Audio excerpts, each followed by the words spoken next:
క్రీస్తు వారి పేరట మీ అందరికీ నా వందనాలు. ప్రియమైన దేవుని పిల్లలారా, దేవుడు మనందరినీ ఈరోజు జ్ఞాపకం చేసుకొని మనల్ని ఎంతగానో ప్రేమించి మనల్నందరినీ సజీవ లెక్కలో ఉంచినందుకు కన్నతండ్రైన దేవుడికి కృతజ్ఞతాస్తుతులు చెల్లిస్తూ, అలాగే యూట్యూబ్ను వీక్షిస్తున్న నా ఆత్మీయులకు అందరికీ కూడా నా హృదయపూర్వకమైన క్రీస్తు నామములో ధన్యవాదాలు చెల్లించుకుంటున్నాను. ప్రియమైన దేవుని పిల్లలారా, ఈరోజు ఒక మంచి సమాచారము అనే విషయం పైన మనం ఆలోచించటానికి ప్రయత్నం చేద్దాం. మంచి సమాచారము, చెడ్డ సమాచారం. మంచి సమాచారాన్ని అందరూ ఇష్టపడతారు, చెడ్డ సమాచారాన్ని ఎవరు ఇష్టపడరు, దేవుడు కూడా ఇష్టపడడు. ఎందుకు అంటే అందరూ మంచి విషయాలు వినాలని ఆలోచిస్తారు. అందరూ మంచి విషయాలు వినాలి, మంచి మాటలు నేర్చుకోవాలి అని అందరికీ ఆలోచనలు ఉంటాయి.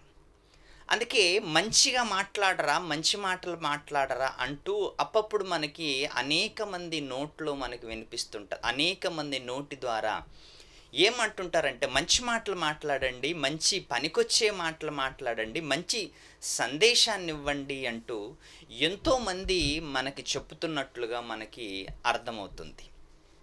అంటే మంచి సమాచారం అన్నది ప్రపంచానికి చాలా అవసరమైనది. మంచి వార్త, మంచి సమాచారం. ఇంకపోతే బైబిల్లో మనం ఆలోచించగలిగితే దేవుడు మనకి మంచి సమాచారాన్ని అందజేయాలని, మంచి సమాచారాన్ని ఇవ్వాలని దేవుని ఉద్దేశం ప్రియులారా. ఎందుకంటే మనుషులు ఈ భూమి మీద మనం ఆలోచిస్తున్నప్పుడు, మనుషుల గురించి ఈరోజు మనం చూస్తున్నప్పుడు మంచిది కావాలి, చెడ్డదాన్ని వదిలేయాలి అంటుంటారు. మంచిది కావాలి, చెడ్డదాన్ని వదిలేయాలంటున్న మనిషే మంచిదాన్ని చేయకుండా చెడ్డదాన్ని చేయటమే ఎక్కువ ఇష్టపడతాడు.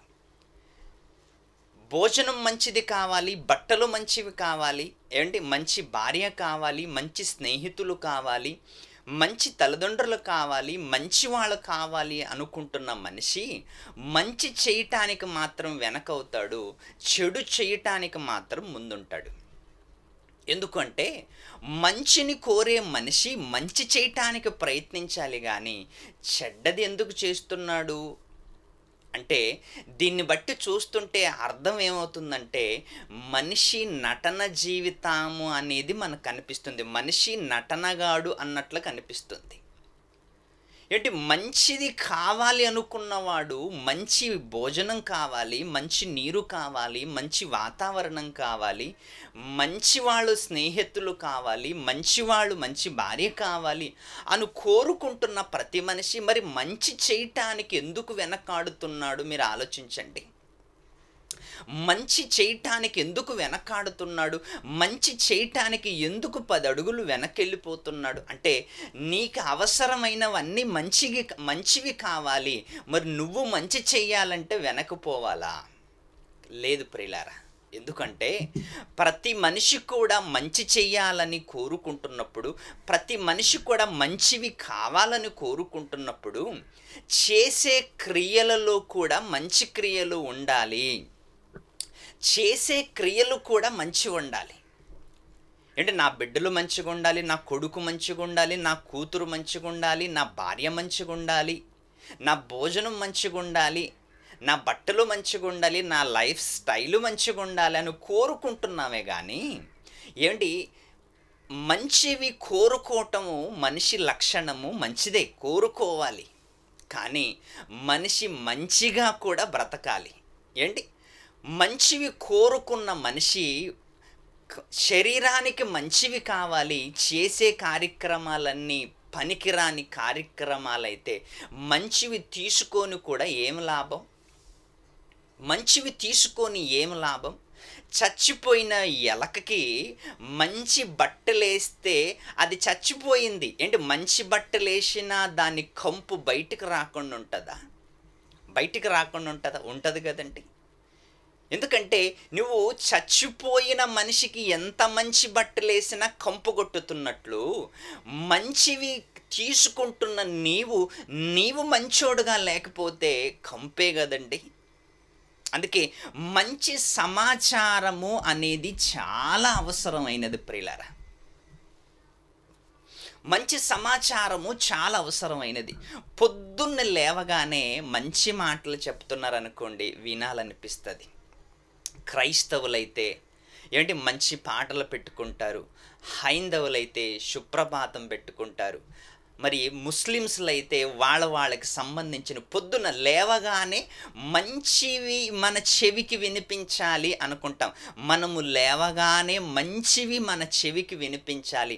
మంచి సమాచారము, మంచి మాటలు, మంచి వార్తలు మన చెవికి వినబడాలని మనం కోరుకుంటున్నాం ప్రియులారా.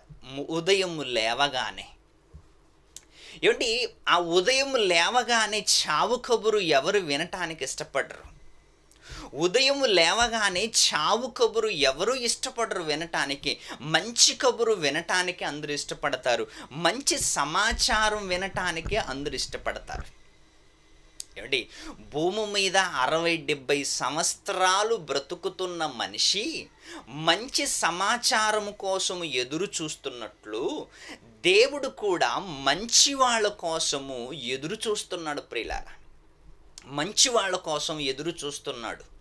మరి ఈరోజు ప్రపంచంలో మంచి వాళ్ళు ఎక్కడ దొరుకుతున్నారు? అందరూ మంచి వాళ్ళలా నటిస్తున్నారు, మరి మంచివాళ్ళగా లేరు. చెడ్డవాళ్ళు కూడా మంచివాళ్ళగా నటిస్తున్నారు అని ఈ సమాజంలో మనం అందరినీ చూస్తున్నాం.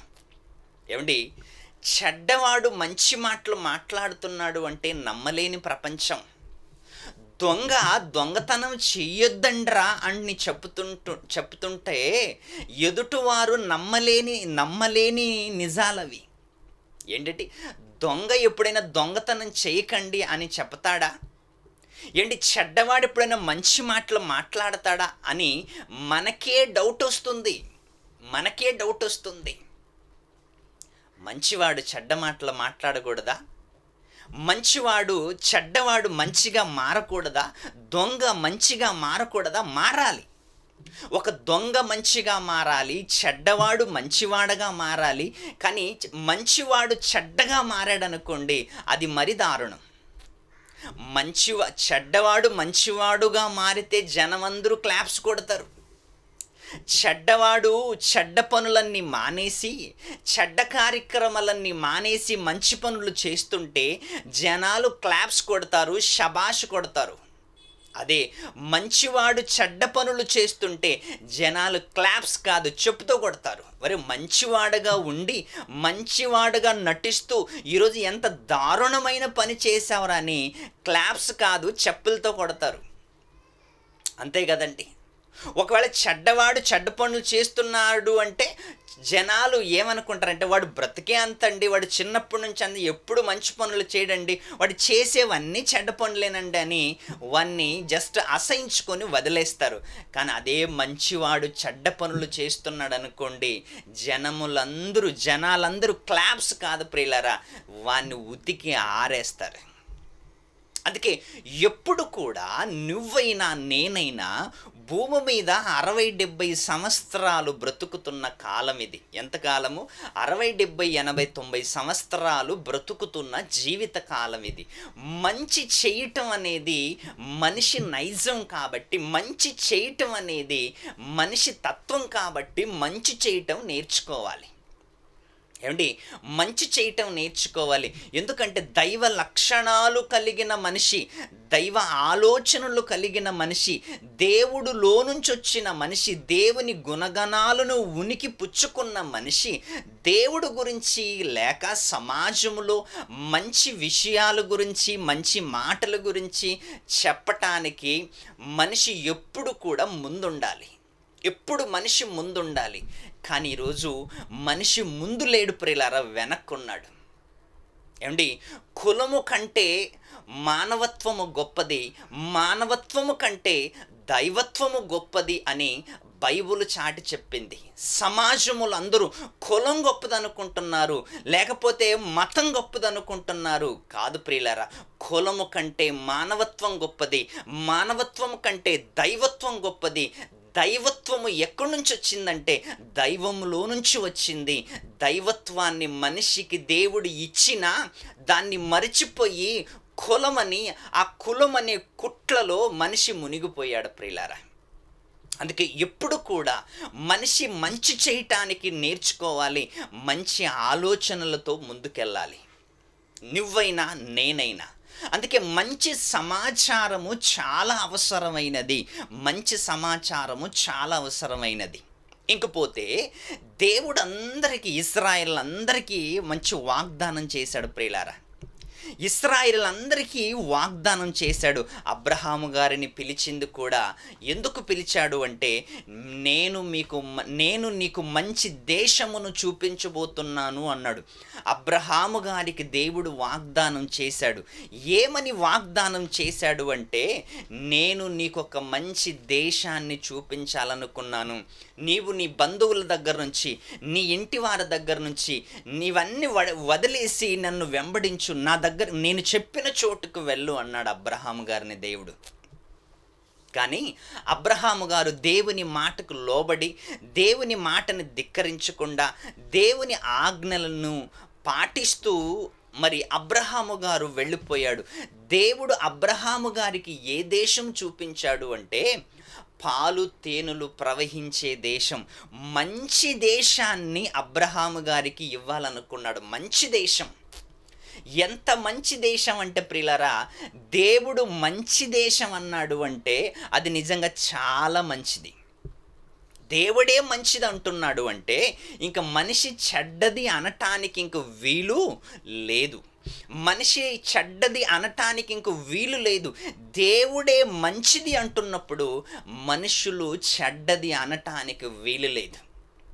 దేవుడు అబ్రహాం గారికి ఇవ్వాలనుకుంటున్న దేశము ఎలాంటిదంటే, పాలు తేనెలు ప్రవహించే దేశం, అంటే మంచి స్వచ్ఛ క్షేమలమైన దేశం. ఏంటి? కానాను దేశం. మంచి దేశాన్ని అబ్రహాం గారికి ఇవ్వాలనుకున్నాడు, వాగ్దానం చేశాడు. ఏంటి? అబ్రహాము గారి గర్భం నుంచి వచ్చిన ఈసాకు, యాకోబు గారి 12 మంది గోత్రాల వాళ్ళకి, 12 మంది గోత్రకర్తలకు, వారి జనాంగానికి తర్వాత కాలములో ఇస్తున్నట్లుగా మనకు కనిపిస్తుంది బైబిల్లో. మరి దేవుడు ఐగుప్తు నుంచి విడిపించిన తర్వాత 40 సంవత్సరాలు అరణ్యములో వారిని యాత్ర చేయించి, 40 సంవత్సరాలు అరణ్యములో యాత్ర చేయించి, యాత్రనంతరము ఆ దేశములోకి ప్రవేశింపబోచుండగా మోషే గారు 12 గోత్రాలలో నుంచి ఒక్కొక్కరిని ఎన్నుకొని ఆ దేశాన్ని చూడటానికి పంపించాడు. దేశాన్ని చూడటానికి పంపించిన ఆ 12 మందిలో కొందరు ఎందుకంటే దేవుడు మంచి దేశం అన్నాడు కదా, దేవుడు మంచి దేశం అన్నాడు. మంచి దేశాన్ని ఆ దేవుడు ఇవ్వాలనుకుంటున్న ఆ జనాంగానికి ఎందుకైనా మంచిది, అక్కడ పరిస్థితులు ఎలా ఉన్నాయో చూసి రండి అని మోషే గారు కొందరిని పంపించాడు.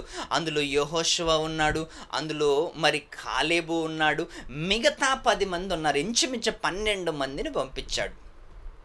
ఆ 12 మంది వెళ్ళి ఏం సమాచారం తీసుకురావాలి?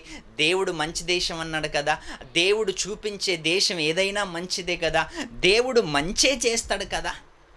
అలాంటప్పుడు ఈ కొందరు ఎలాంటి సమాచారం తెచ్చారో ఒక్కసారి బైబిల్ తెరిచి సంఖ్యాకాండంలో ఒక అద్భుతమైన మాటని చదువుకుందాం. సంఖ్యాకాండము 13వ అధ్యాయము 32వ వచనాన్ని ఒక్కసారి మీరు కూడా ఈ మాటని చదవండి, ఎంత బాగుంటుంది. దేవుడు చెప్పిన దానికి మనిషి ఎదురు చెప్పుతూ దేవుడిచ్చిన సమాచారానికి దానికి వ్యతిరేకంగా మాట్లాడుతూ ఏం మాట్లాడుతున్నారు? 32వ వచనం. మరియు వారు తాము సంచరించి చూచిన దేశమును గురించి ఇశ్రాయేలుతో చెడ్డ సమాచారము చెప్పి, తాము సంచరించిన చూచిన దేశమును గురించి ఇశ్రాయేలీయులతో చెడ్డ సమాచారము చెప్పి, మేము సంచరించి చూచిన దేశము తన నివాసులను భక్షించు దేశము, మేము సంచరించి చూసిన దేశము తమ నివాసులను భక్షించు దేశము, దానిలో మాకు కనబడిన జనులందరూ ఉన్నత దేహులు. చూసారా ఎంత చెడ్డ సమాచారం చెప్పారు. అసలు 40 సంవత్సరాలు భోజనానికి అవసరాలు లేకుండా, బట్టలకి అవసరాలు లేకుండా ఎర్ర సముద్రాన్ని పాయలు చేసి ఫరో సైన్యాన్ని సముద్రములో ముంచేసి ఎన్నో అద్భుతాలు చేసిన దేవుడు చూపించిన దేశములోకి వెళ్ళి చెడ్డ సమాచారాన్ని తెచ్చారంట.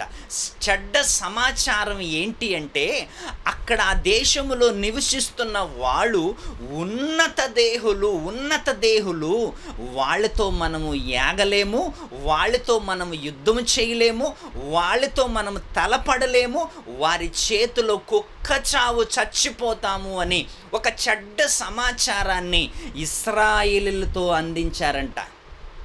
చూసారా, చెడ్డ సమాచారాన్ని ఇశ్రాయేలీయులతో అందించినప్పుడు నిజంగా భయంకరమైన వాతావరణం అక్కడంకా ఏర్పడింది ప్రియులారా. భయంకరమైన వాతావరణం. ఒక చెడ్డ సమాచారాన్ని వాళ్ళు తీసుకొచ్చి ఇశ్రాయేలీయులకి అందించినప్పుడు అదే 14వ అధ్యాయము, అదే సంఖ్యాకాండము 14వ అధ్యాయము 36వ వచనాన్ని ఒక్కసారి చదువుకుందాం. 36వ వచనం. ఆ దేశమును సంచరించి చూచుటకై, చాలా జాగ్రత్తగా ఆలోచించండి, ఆ దేశమును సంచరించి చూచుటకై మోషే చేత పంపబడి తిరిగి వచ్చి ఆ దేశమును గురించి చెడ్డ సమాచారము చెప్పుట వలన సర్వ సమాజము అతని మీద సణుగుకొనున్నట్లు. ఏమండి, చెడ్డ సమాచారాన్ని, ఆ దేశాన్ని, కానాను దేశాన్ని చూసి వచ్చిన వాళ్ళు ఇశ్రాయేలీయులతో ఒక చెడ్డ సమాచారము తెచ్చి ఇశ్రాయేలు చెవిలో ఊదేసరికి అందరూ కూడా మోషే మీద సణుగుకున్నారంట. ప్రియులారా, చూసారా, అంటే దేవునిని కూడా లెక్క చేయకుండా, దేవుని మాటలు కూడా లెక్క చేయకుండా, దేవుడు మమ్మల్ని ఇంత కాపాడాడు కదా, దేవుడు ఏదైనా చేస్తే మంచిగా చేస్తాడు కదా, దేవుడు ఏదైనా చూపిస్తే మంచిదే చూపిస్తాడు కదా అని వాళ్ళ ఆలోచనలోకి కూడా రాలేదంట. అసలు దేవుడు మా వెనకాల ఉండి ఇన్ని సంవత్సరాలు మమ్మల్ని కాపాడాడు కదా, అందరి రాజుల చేతిలో నుంచి మమ్మల్ని కాపాడాడు కదా అని ఇంత కూడా ఆ రోజు ఇశ్రాయేలుకి ఆలోచన రాలేదంట. ఒకడు చెడ్డ సమాచారం చెప్పగానే ఇమ్మీడియట్గా నమ్మేయటం. అందుకే ప్రియులారా, మంచిది తొందరగా వెళ్ళదంట, చెడ్డది అంత వేగంగా వెళుతుందంట. మంచి సమాచారము గడప దాటక ముందే చెడ్డ సమాచారము ఊరంతా తిరిగి వస్తుందంట. ఏమంటే మీరు ఆలోచించండి, మంచి సమాచారము గడప దాటక ముందే చెడ్డ సమాచారము ఊరంతా తిరిగి వస్తుందన్నట్లుగా, ఏమంటే దేవుడు మంచి దేశం అన్నప్పుడు దేవుని మాటలు పక్కకు పెట్టేసి వీళ్ళు సమాచారం తీసుకొని చెవిలే ఊదగానే, ఏమండి, మనిషి గాయం చేస్తైనా 2 రోజులకు మానిపోతుంది, కానీ చెవులో ఊదిన గాయము మాత్రము ఎప్పుడు బాగు కాదు, అది ఎప్పుడో ఒక్కసారి బయటికి వస్తూనే ఉంటుంది. ప్రియులారా, అందరి చెవులో ఊదారు. అందరికీ వీళ్ళు ఏం ఊదారంటే, అమ్మో అక్కడ ఉన్నత దేహాలు ఉన్నారు, వాళ్ళతో మనం తలపడలేము, వాళ్ళలో కుక్క చావు చచ్చిపోతాం, వాళ్ళ చేతిలో మనం చావటం ఖాయమని ఒక చెడ్డ సమాచారాన్ని తీసుకురాగానే మిగతా వాళ్ళందరూ కూడా మోషే మీద సణుగుకున్నారంట, ఆరోను మీద సణుగుకున్నారంట, జనములందరూ వాళ్ళ మీద సణుగుకున్నారంట. సణుగుకున్నట్లు చేసిన మనుషులు సనుగుకునేటట్లు చేసినట్లు ఆ మనుషులు ప్రియులారా. కింద అనగా ఆ దేశమును గురించి 37వ వచనం, ఆ దేశమును గురించి చెడ్డ సమాచారము చెప్పిన మనుషులు యెహోవా సన్నిధిని తెగులు చేత చచ్చిపోయారంట. ఒక్కసారి మీరు ఆలోచించండి. మంచిది దేవుడు అంటున్నప్పుడు దాన్ని చెడ్డది అన్నావనుకో దేవుడు సహించలేడు. అంతెందుకండి, నీ భార్య కష్టపడి చేసిన వంటని నీవు చెడ్డది, బాగలేదు, అది బాగలేదు, ఇది బాగలేదు అన్నావనుకో, నీ భార్య కష్టపడి చేసిన వంటని నీవు బాగలేదన్నావనుకో, రెండోసారి నీకు వార్నింగ్లే. అవసరమైతే వచ్చి చేసుకో, లేకపోతే హోటల్లో తినరా, నేను ఇంట్లే చేస్తానంటుంది. గంటల తరబడి కిచెన్ దగ్గర చెమటలు కార్చుకుంటూ కూరగాయలు కోసుకొని ఆ వేడికి అంత నిలబడి వంట చేసి గంటల తరబడి వంట చేసిన ఆ వంటను 2 నిమిషాల్లో నీవు ఆ ముద్ద నోట్లో పెట్టుకొని బాగలేదు అని నీవు రిజల్ట్ ఇస్తున్నావు అంటే వండిన వాళ్ళకి ఎంత కోపం వస్తుంది, వండిన వాళ్ళకి ఎంత మంటలేస్తుంది. అలాగే దేవుడు అబ్రహాము గారితో వాగ్దానం చేసుకుంటూ వచ్చాడు, ఇసాకుతో వాగ్దానం చేశాడు, యాకోబుతో వాగ్దానం చేశాడు. నేను మీకు మంచి దేశముని ఇస్తున్నాను, మంచి దేశం ఇస్తున్నానని వాగ్దానం చేసిన దేవుని మాటని, ఆ దేశాన్ని చూసిన తర్వాత ఆ దేశము ఏమీ బాగలేదు, అక్కడ ఉన్నత దేహులు ఉన్నారు, చెడ్డవాళ్ళు ఉన్నారు, వాళ్ళ చేతిలో మనం చచ్చిపోతామని ఒక చెడ్డ సమాచారాన్ని తెచ్చినందుకు యెహోవా తెగులు చేత వారిని చంపేశాడంట. ప్రియులారా, ఒకసారి ఆలోచించండి. చేతనైతే మంచి చెయ్యి, చెడ్డది మాత్రం ఎవరితో చెప్పకు, చెడ్డది మాత్రం ఎవరికీ చెయ్యకు. నీ చేతనైతే మంచి చెయ్యి. జనాలని చెడగొట్టాలని, గ్రూపులు చెయ్యాలని, చక్కగా జరుగుతున్న దానిని చెడగొట్టాలని, చక్కగా జరుగుతున్న దాన్ని, చక్కగా కొనసాగుతున్న దానిని చెడగొట్టడానికి ఎక్కువగా ఈరోజు ప్రయత్నాలు చేస్తున్నారు. చెడగొట్టడానికి ప్రయత్నాలు చేస్తున్నారు కానీ చెడిపోతున్న వారిని ఒక దగ్గర చేర్చి చక్కగా దేవుని వాక్యములో నడిపించటానికి ఏ ఒక్కడు ప్రయత్నం చేయటం లేదు. ప్రియులారా, చెడిపోతున్నాడా, ఇంకా చెడిపోనివ్వండి. పాడైపోతున్నాడా, ఇంకా పాడైపోనివ్వండి. మరి జనాలలో మనుషులు ఎలాగైపోతున్నారు అంటే చెడిపోతున్న వాడిని ఇంకా చెడగొడుతున్నారు, నాశనం అవుతున్న వాడిని ఇంకా నాశనం చేస్తున్నారు. అది దేవుని లక్షణములో మనుషులు దేవుని కోసం బ్రతుకుతున్న మనుషులు లక్షణం కానే కాదు. అది మంచి సమాచారము చెడ్డ సమాచారము మనుషులకు భయము పుట్టిస్తుంది. చెడ్డ సమాచారము మనుషులకి భయము పుట్టిస్తుంది, మనుషులని హతమారుస్తుంది. చెడ్డ సమాచారము మనుషులకి భయము పుట్టిస్తుంది, చెడ్డ సమాచారము మనుషులని గుండె ఆగేలా చేస్తుంది, చెడ్డ సమాచారము మనుషులకి భయాందోళన కలిగిస్తుంది. కరోనా కాలములో ఎక్కువగా రోగాలు రాకపోయినా రోగం వచ్చిందని, కరోనా వచ్చిందని భయమును పుట్టించి చంపిన వాళ్ళు చాలామంది ఉన్నారు, భయముతో చచ్చిపోయిన వాళ్ళు ఉన్నారు. అందుకే దేవుడు ఎంత మంచి మాట మాట్లాడాడో తెలుసా? దేహమును చంపువాడికి భయపడకండి, దేహమును చంపువాడికి భయపడకండి, దేహమును ఆత్మను రెండిటిని నరకములో నశింపజేయగలవానికి మిక్కిలి భయపడండి అంటున్నాడు. కానీ మనవాళ్ళు ఆ దేశములోకి వెళ్ళి దేహాలను చూసి భయపడి వచ్చారు. దేహాలను చూసి వాళ్ళు ఉన్నత దేహులు, వాళ్ళ చేతిలో మనం చచ్చిపోతామని దేహాలను చూసి భయపడి వచ్చారు. మరి దేవుడు ఏమంటున్నాడు తెలుసా? దేహమును ఆత్మను, శరీరమును ఆత్మను రెండిటిని నరకములో వెయ్యవానికి భయపడండి కానీ శరీరాలతో ఉన్న వాళ్ళకి, శరీరములో ఉంటున్న మీరు ఒకడు మరొక శరీరముతో ఉన్నవాడికి భయపడకండి. రెంకులు వేస్తున్నాడు గొలియాతు. అందరూ వెనక్కి వెళ్ళిపోయారు, అందరూ ఎవరు గుడారాలలో వాళ్ళు దాగుకున్నారు. దేవుని పక్షాన నిలబడ్డ యుద్ధశూరుడు దావీదు గారు గొలియాతుని కైమగొట్టాడు.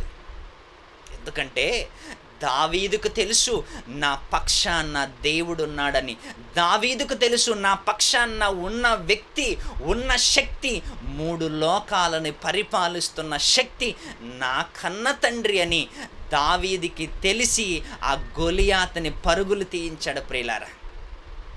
మరి కానాను దేశములోకి వెళ్ళిన ఆ జనము ఆ ఉన్నత దేహాలను చూసి నిజంగా ఎలాగొచ్చుంటారు, ఎలా భయపడొచ్చుంటారు, ఎలా భయపడుతూ వచ్చింటారు. అబ్బో అమ్మమ్మో వాళ్ళని చూస్తుంటే మనం బ్రతకలేము, ఇంకా మన పని అయిపోయినట్లు, ఇంకా పదా రిటర్న్ అన్నట్లుగా వచ్చారు. వచ్చి ఊరికైనా ఉన్నారా, చెడ్డ సమాచారమును అందించారు. చెడ్డవాళ్ళుగా బ్రతికారు. దేవుని చేత చావు దెబ్బ తిన్నారు. అందుకే ఎప్పుడైనా మంచి సమాచారాన్ని అందించే ప్రయత్నించి, అందుకే డాక్టర్ గారు కూడా ఇంజెక్షన్ వేస్తున్నప్పుడు వాడికి తెలుసు ఇంజెక్షన్ ద్వారా అవతల వ్యక్తి భయపడతాడని తెలిసి, భయం కలుగుతుందని తెలిసి దాన్ని మందుని ఎక్కించేటప్పుడు ఇంజెక్షన్ వేసేస్తున్నప్పుడు కానీ ఆ డాక్టర్ గారు ఎంత నెమ్మదిగా మాట్లాడుతూ ఎక్కిస్తాడు. ఏం కాదండి చిన్నగా జస్ట్ ఒక చీమ గుట్టినంత అవుతుందండి. మీరు అంత పెద్దగా భయపడవలసిన అవసరం ఏమి లేదు అనుకుంటే వేసేస్తాడు. అయిపోయి ఉంటుంది. ఆయనకు అసలు తెలియకుండానే ఇంజెక్షన్ వేసేస్తుంటాడు. అది పద్ధతి ప్రియులారా.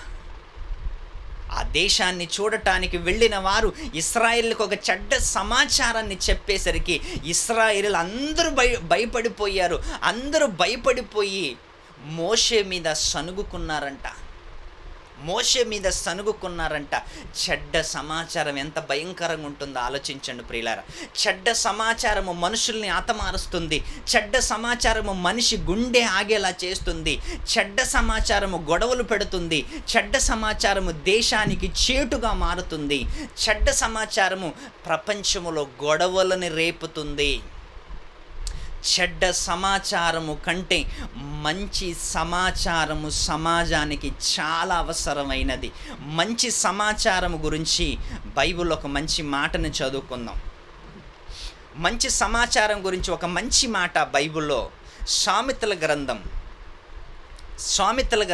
15వ అధ్యాయము 15వ అధ్యాయము 30వ వచనాన్ని ఒక్కసారి మనం చదువుకుందాం. ఎంత అద్భుతమైన మాట. 30వ వచనం. కన్నులు ప్రకాశము చూచుట హృదయమునకు సంతోషకరము. కన్నులు వెలుగును చూచుట హృదయమునకు సంతోషకరము. కింద మంచి మాట మాట్లాడుతున్నాడు. మంచి సమాచారము ఎముకలకు పుష్టినిచ్చును. మంచి సమాచారము ఎముకలకి పుష్టినిచ్చును అంటే మంచి సమాచారము బూస్ట్ లాంటిదంట. మంచి సమాచారము బూస్ట్ లాంటిది.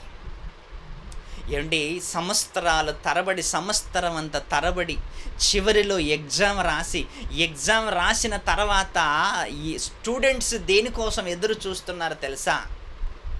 రిజల్ట్ కోసం. రిజల్ట్ కోసం ఎదురు చూస్తుంటారు. సంవత్సరం అంతా కష్టపడి చదివి ఎగ్జామ్ రాసి చివరిలో స్టూడెంట్లు అందరూ కలిసి రిజల్ట్ కోసం ఎదురు చూస్తున్నారు. ఆ రిజల్ట్ చూడగానే కొందరు గుండెలు ఆగిపోతాయి, కొందరు గుండెల నిండా సంతోషము నిండిపోద్ది. ఎందుకు అంటే సమాచారం, ఒకటి మంచి సమాచారం, ఒకటి చెడ్డ సమాచారం, ఒకటి మంచి ర్యాంకులతో పాస్ అయ్యానన్న సమాచారం, ఒకటి ఫెయిల్ అయ్యానన్న సమాచారం. ఈ 2 సమాచారాలు మనిషి గుండెలను ఆపేస్తున్నాయి, మనిషి గుండెలను ఉప్పొంగు చేస్తున్నాయి ప్రియులారా. ఒక మంచి సమాచారము ఉన్నతునిగా చేస్తుంది, చెడ్డ సమాచారము మనిషిని పాతాళానికి తొక్కేస్తుంది. ఒక్కసారి మీరు ఆలోచించండి.